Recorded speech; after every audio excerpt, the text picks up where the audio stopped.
বহু আগ থেকে কোরবানির বিপক্ষে একদল পথভ্রষ্ট সুফিবাদী,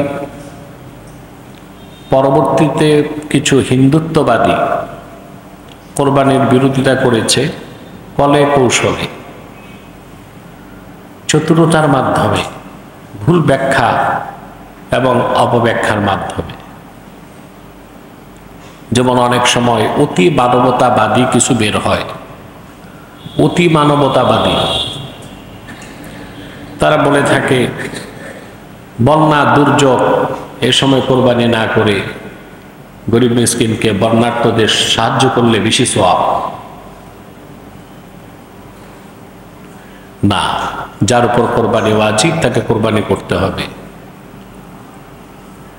গরিবের জন্য যদি মানবতা বোধ জাগ্রত হয়, তোমার ঘরের খুঁটি আর চাল বিক্রি করে সাহায্য করো।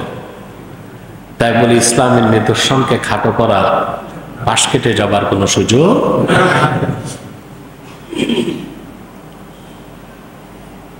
সম্মানিত সুধী, কোরবানিটার সম্পর্ক পুরাটাই তাকওয়ার সাথে, ইখলাসের সাথে, অন্তরের সাথে। আপনাকেও পরীক্ষায় উত্তীর্ণ হতে হবে। কোরবানির মাধ্যমে আল্লাহ তাআলা পরীক্ষা করেন আপনার নিয়ত কতটুকু বিশুদ্ধ।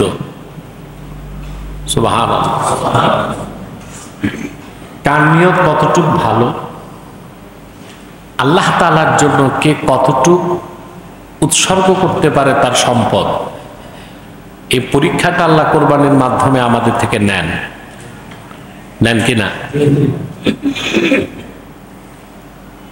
কোরবানি দেওয়ার কারো উদ্দেশ্য থাকে সোশ্যাল স্ট্যাটাস, সামাজিক তার প্রভাব ধরে রাখা। মনে করে সবাই কোরবানি দেবে, আমি দিব না, এটা কি হবে? এর জন্য অনেক জায়গায় দেখা যায় ব্র্যাক বা গ্রামীণ ব্যাংক থেকে সুদে টাকা নিয়ে কোরবানি দেয়। নাউজুবিল্লাহ। বছর ভরে সুদ খায়, তারপর সুদের টাকা থেকে কি করে? কোরবানি করে। হারাম টাকায় কেউ কোরবানি করে সওয়াবের আশা করলে তার শুধু কোরবানি বাতিল হবে না, তার ঈমানও নষ্ট হবে। ঈমানও